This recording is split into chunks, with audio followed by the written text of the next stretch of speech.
हाँ, अस्सलाम वालेकुम। मेरा नाम वकास अहमद। आज का हमारा 10th क्लास का टॉपिक है 10.5 रिपल टैंक। रिपल टैंक बच्चों एक ऐसा इंस्ट्रूमेंट होता है जो कि वेव्स को प्रोड्यूस करने में मदद देता है, वेव्स को प्रोड्यूस करने में और वेव्स की कैरेक्टरिस्टिक को समझने में मदद देता है।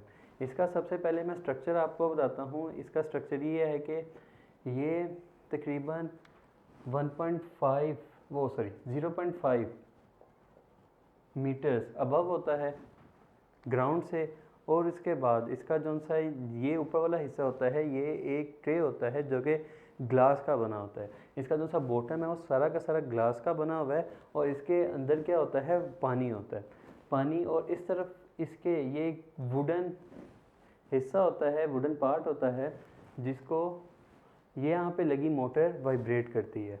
इसका जो सा बॉटम होता है वो पानी के साथ, पानी की सरफेस के साथ टच कर रहा होता है। तो जब पानी की सरफेस के साथ बिल्कुल ही ऊपर वाला हिस्सा टच कर रहा है और यहाँ पे सारा का सारा पानी है, तो जैसे ही मोटर की वजह से ये वुडन हिस्सा, वुडन ब्लॉक वाइब्रेट होगा, वाइब्रेट होने से आपको पता है क्या प्रोड्यूस होंगी, वाटर वेव्स। इस सारे हिस्से में क्या प्रोड्यूस होंगी, वाटर वेव्स। इस तरह तो हमने वाटर वेव्स प्रोड्यूस कर ली हैं। मैंने आपको इसके दो काम बताए हैं रिपल टैंक के। पहला तो ये है वेव्स को प्रोड्यूस करने में, दूसरा है वेव्स की कैरेक्टरिस्टिक को समझने में। हमने वेव्स प्रोड्यूस कर ली हैं, वाटर वेव्स। और इसमें जो सी वाटर वेव्स होंगी वो राउंड प्रोड्यूस नहीं होंगी, चूँकि ये जो सा वुडन ब्लॉक स्ट्रेट है, तो जो सी वेव्स प्रोड्यूस होंगी वो क्या प्रोड्यूस होंगी, बिल्कुल स्ट्रेट प्रोड्यूस होंगी। और इसमें वाटर वेव्स को हम कैसे स्टडी करते हैं, इसके ऊपर लगा होता है एक बल्ब, जिसको जब जो लाइट अप होता है, लाइट अप होने के बाद इसके जो से बॉटम वाले हिस्से में यहाँ पर इसका इमेज बनता है जहाँ से हम वेव्स को स्टडी करते हैं। तो फ़र्ज़ किया उसका जो सा इमेज है वो यहाँ पर ये बन रहा है, और ये आपका वो लकड़ी का ब्लॉक है जिसने वाइब्रेटर की मदद से वेव्स को प्रोड्यूस किया और ये वेव्स पैदा हुई हैं। ये उसका इमेज है। ये लाइटर फेज़ है, लाइटर लाइन है ये, ठीक है। और ये है डार्क लाइन, ये लाइटर लाइन, ये डार्क लाइन। इस तरह से आपका जो सा इमेज प्रोड्यूस हो जाएगा वो कंजेक्टिवली होंगी लाइट लाइंस और डार्क लाइंस। लाइट लाइंस और डार्क लाइंस, आपको बताया था वेव्स के दो हिस्से होते हैं, एक होता है क्रस्ट, एक होता है ट्रफ। तो जोन सी लाइटर लाइन होंगी वो किसको शो कर रही होंगी, क्रस्ट को, और जोन सी डार्कर लाइंस होंगी वो किसको शो कर रही होंगी, ट्रफ को। ये लाइटर लाइंस इस वजह से हैं क्योंकि क्रस्ट जो सा होता है, वेव का जो सा क्रस्ट पार्ट है वो वेव्स को इकट्ठा करता है। ये देखो, ये क्रस्ट है और बच्चों ये ट्रफ है। यहाँ से जो सी रेज आ रही हैं, ठीक है, ये इकट्ठा करेगा लाइट रेस को और इसको एक पॉइंट पर इकट्ठा कर देगा। तो ये जो सा हिस्सा है, लाइट रेस सारी की सारी एक तरफ इकट्ठी हो जाएंगी, तो ये लाइट हो जाएगा। और जो सा ट्रफ है, ट्रफ पे जब लाइट पड़ेगी तो ये इसको फैला देता है, डिफ्रैक्ट कर देता है, ठीक है। तो ये वाला जो सा हिस्सा बनेगा, यहाँ पे लाइट रेस पहुँची नहीं है तो उसको फैला रहा है, एक्सपेंड कर रहा है, तो ये वाला हिस्सा क्या बन जाएगा, डार्कर फेज। तो हमारा जो सा लाइटर फेज है वो क्रस्ट को शो कर रहा है, जो सा डार्कर फेज है वो किसको शो कर रहा है, ट्रफ को, ठीक है।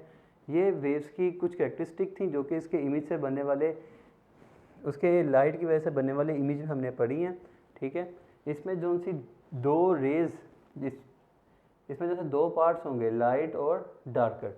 लाइट और डार्कर मिलकर इकट्ठे क्रस्ट और ट्रफ मिलके क्या बनाएंगे, एक वेव। तो ये जो सा होगा, एक लाइटर फेज और एक डार्क फेज मिलके क्या बनाएंगे, एक वेव को। या फिर ये कंजेक्टिव पार्ट जो सा होगा, एक मैक्सिमम डार्कर फेज से दूसरे मैक्सिमम डार्कर फेज तक ये सारा का सारा एक प्रोड्यूस करेगा वेव को। उसके बाद हमारा अगला टॉपिक है रिफ्लेक्शन। क्या होगा अगर हम इसके रास्ते में, वेव्स के रास्ते में एक रुकावट को रख दें। ये वेव्स आ रही हैं, हमने इसके रास्ते में क्या रख दिया, एक रुकावट को। इस रुकावट से वेव्स में क्या असर पड़ेगा, हमने वेव्स प्रोड्यूस की और उसके आगे रखा हमने एक ऑब्स्टैकल को, रुकावट को। यहाँ पे हमने इसका किसी एक एंगल पे हमने क्या कर दिया, इसका हमने रास्ता ब्लॉक कर दिया। तो ये वेव्स आ रही हैं, जैसे ही इससे टकराएंगी, ठीक है, ये एक एंगल से टकरा रही हैं। फ़र्ज़ किया कि वो एंगल है 90, वो थीटा, एक ये एंगल थीटा से टकरा रही हैं। जैसे ही टकराएंगी तो ये वापस रिफ्लेक्ट बैक हो जाएंगी, ये इस तरह आ रही हैं, ये इस तरह वापस हो जाएंगी, ठीक है। तो ये वाला जो सा हिस्सा है, ये वाली रेस आके रिफ्लेक्ट बैक हो रही हैं, अपनी डायरेक्शन को चेंज कर रही हैं। तो अपनी डायरेक्शन चेंज करने के साथ साथ इसके आपको मैं दो टॉपिक बता दूं कि रिफ्लेक्शन में आपने एक ये चीज़ पढ़ी है कि जब रेज़ किसी एक सरफेस से टकराती हैं तो वो अपना रास्ता पहले रास्ते से चेंज कर लेती हैं। ये रिफ्लेक्शन की डेफिनेशन का पहला पार्ट है। रेज़ आई, उन्होंने टकराया, किसी एक एंगल पर अपना रास्ता चेंज कर लिया। तो ये पहला पार्ट है कि जब रेज़ किसी एक हिस्से से किसी सरफेस से टकराती हैं तो अपने पाथ को चेंज कर लेती हैं। अब वो पाथ के चेंज करने की सिमेट्री क्या है, वो किस तरह चेंज होती हैं? वो इस तरह चेंज होती हैं कि जिस एंगल पे वो टकरा रही हैं वो है एंगल ऑफ इंसिडेंस। जिस एंगल से वो टकरा रही हैं वो होगा इसका एंगल ऑफ इंसिडेंस, यानी कि उसका एंगल ऑफ इंसिडेंस जब आप मेजर करेंगे और इसके अलावा जब इसका एंगल ऑफ रिफ्लेक्शन मेजर करेंगे तो ये दोनों के दोनों क्या होंगे, सेम होंगे। यानी कि एंगल ऑफ इंसिडेंस वो होता है टकराने से पहले का, और एंगल ऑफ रिफ्लेक्शन होता है जब वो टकरा कर वापस आ जाती हैं सरफेस से, तो वो होता है एंगल ऑफ रिफ्लेक्शन। तो जब आप एंगल ऑफ इंसिडेंस और एंगल ऑफ रिफ्लेक्शन को टकराने से पहले के एंगल को और टकराने के बाद के एंगल को मेजर करेंगे तो वो एंगल क्या होंगे, सेम होंगे। तो बच्चों रिफ्लेक्शन ऑफ लाइट की डेफिनेशन है कि जब रेज़ टकराती हैं किसी दूसरी सरफेस के साथ तो वो अपना पाथ को चेंज कर लेती हैं और उसका angle of incidence angle of reflection are equals. ठीक है, ये रिफ्लेक्शन ऑफ लाइट की डेफिनेशन है। रिफ्लेक्शन ऑफ लाइट की डेफिनेशन इस डायग्राम से उम्मीद है आपको क्लियर होगी। बच्चों उसी में हमारा अगला टॉपिक है रिपल टैंक में dependence of speed of wave on the depth of water, कि वाटर की डेप्थ में या किसी भी डेप्थ में क्या फ़र्क पड़ेगा वेव की स्पीड में। तो इस एक्सपेरिमेंट के लिए मैंने रिपल टैंक में ही एक ब्लॉक रख दी है। एक ब्लॉक को यहाँ पे मैंने एडजस्ट कर दी है कि ये वाला जो सा हिस्सा वाटर का है वो डीप है और ये कुछ शैलो है, यानी ये कम डेप्थ में है। ये डीप है और ये बच्चों इसकी जो सी डेप्थ है वो कम है, ये शैलो हिस्सा है। तो जब वेव्स यहाँ से गुजरती हुई जब यहाँ पे आएंगी तो आप लोग नोट करेंगे कि उसकी जो सी वेवलेंथ है, जो सी उसकी वेवलेंथ है वो यहाँ पर तो ज़्यादा है, ठीक है, यहाँ पर कम है मतलब, ठीक है। यहाँ पे वेव जो सी छोटी बन रही है, यहाँ पे जो सी वेव्स बनेगी वो काफ़ी ज़्यादा बड़ी बनेगी, ठीक है। तो यहाँ पे जो सी वेवलेंथ हो जाएगी वो काफ़ी इंक्रीज़ हो जाएगी, ठीक है। यहाँ पे वेव्स जो सी हैं, फ़र्ज़ किया कि इस हिस्से में 2 हैं और इस हिस्से में कितनी बनेंगी, इस इतने से हिस्से में 2 है और यहाँ पे इस पूरे हिस्से में शायद 2 भी ना पूरी बन सकें। तो जब वाटर डीप हिस्से से शैलोर पार्ट में आ रहा है तो उसकी वेवलेंथ क्या हो रही है, इंक्रीज़ हो रही है, मगर उसकी फ्रिक्वेंसी क्या रहेगी, उसकी फ्रिक्वेंसी सेम रहेगी। फ्रिक्वेंसी क्या होती है, number of wave passing through a certain area. तो इस हिस्से में से गुजरने वाली वेव्स की फ्रिक्वेंसी क्या रहेगी, सेम रहेगी, फ्रिक्वेंसी चेंज नहीं होगी। फ्रिक्वेंसी क्यों चेंज नहीं होगी, क्योंकि यहाँ पे लगा हुआ वाइब्रेटर इसको कॉन्टीन्यूसली वाइब्रेट करके वेव्स प्रोड्यूस कर रहा है। तो फ्रिक्वेंसी जो सी है, number of passing of waves through a certain point, वो क्या रहेगी, सेम रहेगी, ठीक है।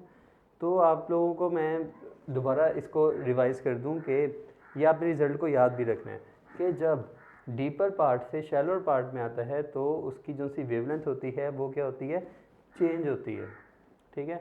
शैलोर पार्ट में जो सी वेवलेंथ होती है वो ज़्यादा होती है, शैलोर पार्ट में इसकी वेवलेंथ ज़्यादा होती है, और जो सी डीपेस्ट पार्ट होता है उसकी वेवलेंथ क्या होती है, कम होती है। उसके बाद रिफ्रैक्शन को समझाने के लिए इसी मैंने पार्ट को अगर थोड़ा सा चेंज करूं, इसी पार्ट को अगर थोड़ा चेंज करूंगा, मतलब क्या है, मैंने इस वाली रुकावट को, इस वाले ब्लॉक को मैंने थोड़ा चेंज करके रख दिया। मैंने इस तरह करके रख दिया, एक खास एंगल पे रख दिया मैंने, इस खास एंगल पे रख दिया। और जब मैं यहाँ पे वेव्स प्रोड्यूस करूँगा, मैं आपको बता दूँ पहले कि नॉर्मल क्या होता है। नॉर्मल ये होता है कि जो सी आपने एक मीडियम से दूसरे मीडियम में जो सी एक स्ट्रेट लाइन होती है, वहाँ पर जो सा होता है वो नॉर्मल बनता है। ये वाला हिस्सा यहाँ पे नॉर्मल होगा, ठीक है, यहाँ पे एक नॉर्मल प्रोड्यूस हो रहा है, ये जो से हैं इसके नॉर्मल है, ये जो से 90 डिग्री पे होते हैं। इसको आप बार बार लफ्ज़ नॉर्मल पढ़ेंगे तो नॉर्मल ये होता है 90 डिग्री। और एक मीडियम से दूसरे मीडियम के दरमियान का जो सा पाथ होता है, वहाँ पे जो सा एक स्ट्रेट लाइन होती है वो 90 डिग्री को शो कर रही है। अच्छा, आप देखें इसमें से जो सी वेव्स प्रोड्यूस होकर इस खास एक एंगल पे टकराएंगी, स्ट्रेट नहीं है, एक एंगल पे है, इसमें जो सी एंगल पे टकराएंगी तो जो सी रेज़ का एंगल होगा, ठीक है, उसको मैं कह देता हूँ फ़र्ज़ करो आई। तो जब ये टकराएंगी, ठीक है, तो ये बिल्कुल स्ट्रेट इधर की तरफ नहीं आएंगी, ये एक डीपर पार्ट है और ये एक शैलो पार्ट है। ये वो हिस्सा जहाँ पे हमने ये ब्लॉक को रखा हुआ है, ये डीप पार्ट और ये शैलो पार्ट, ये वो पार्ट जहाँ पे हमने उसको रखा हुआ है। तो जब ये इस तरफ आएंगी तो ये बेंड हो जाएंगी। बेंड किस तरफ होंगी? बेंड ये होंगी नॉर्मल की तरफ, जहाँ पे नॉर्मल है वहाँ की तरफ थोड़ी बेंड हो जाएंगी। ये स्ट्रेट नहीं आई, ये थोड़ी क्या हो रही हैं? बेंड हो रही हैं, ठीक है, इस तरफ बेंड हो जाएंगी, ठीक है, नॉर्मल की तरफ बेंड हो जाएंगी। तो इसमें जो सा एंगल ऑफ रिफ्लेक्शन होगा, एंगल ऑफ रिफ्लेक्शन हमें नॉर्मल की तरफ से बनाना है। एंगल ऑफ रिफ्लेक्शन यहाँ से बनाते हैं, फर्स्ट किया कि वो क्या बन जाएगा? आर बन जाएगा। एंगल ऑफ इंसिडेंस को आई से शो किया जो सा टकराने का एंगल है, और एंगल ऑफ रिफ्लेक्शन जो है हम इसको आर से शो कर रहे हैं। डीपर पार्ट से जब शैलोअर पार्ट में आई तो वेवलेंथ तो चेंज होती ही है, जैसा कि मैंने आपको यहाँ पे बता दिया कि यहाँ पे वेवलेंथ चेंज हुई है। मगर यहाँ पे मैंने आपको बताया कि जब इसमें वेवलेंथ तो चेंज होगी, वो तो ऑब्वियस है, ठीक है। वेवलेंथ के साथ साथ इसमें इसकी डायरेक्शन भी चेंज हो जाएगी। डायरेक्शन किस तरफ होती है? टूवर्ड द नॉर्मल, ठीक है। ये इसको कहते हैं रिफ्रैक्शन। रिफ्रैक्शन ये होता है कि जब एक मीडियम से दूसरे मीडियम में वेव ट्रैवल करती है, उसको हम कहते हैं रिफ्रैक्शन। इसमें जो सा एक मीडियम था डीपर पार्ट का मीडियम, और दूसरा मीडियम जो सा था वो था शैलोअर पार्ट का मीडियम, जिसमें से रेज जब दूसरे मीडियम में आई तो उन्होंने अपने वेव लेंथ को चेंज करने के साथ साथ अपनी डायरेक्शन को भी चेंज किया। इसको हम कहेंगे रिफ्रैक्शन। रिफ्रैक्शन के बाद है डिफ्रैक्शन। डिफ्रैक्शन में क्या होता है? जब हमने स्ट्रेट वेव फ्रंट प्रोड्यूस किए हैं, ठीक है, उसके सामने हमने एक ऑब्स्टैकल रख दिया। ऑब्स्टैकल मतलब हमने कोई रुकावट रख दी है यहाँ पर कि वेव का जो सा गुजरने का रास्ता है वो तकरीबन एक वेवलेंथ के बराबर है, ठीक है। जब वेव्स यहाँ से गुजरेंगी तो ये जहाँ से गुजर रही हैं उसी ऑब्स्टैकल के गिर्द बेंड हो जाएंगी और एक सर्कल प्रोड्यूस कर देंगी। यहाँ से स्ट्रेट आने वाली रेज ने जब ऑब्स्टैकल के छोटे से हिस्से को क्रॉस किया तो दूसरी तरफ उन्होंने एक स्ट्रेट वेव्स नहीं बनाई, वो बेंड हो गई ऑब्स्टैकल की तरफ और उन्होंने राउंड वेव्स प्रोड्यूस की, ठीक है। यानी कि वेव जो सी है यहाँ तक एक वेव कौन सी है? एक्सपेंड हो रही है, ठीक है। एक वेव अपनी जहाँ तक वो एक्सपेंड हो सकती है वो क्या हो रही है? एक्सपेंड हो रही है। अगर हम इन ऑब्स्टैकल का दरमियान का डिस्टेंस कम ज़्यादा कर दें और जो सा वेव्स का गुजरने का रास्ता भी ज़्यादा हो जाएगा।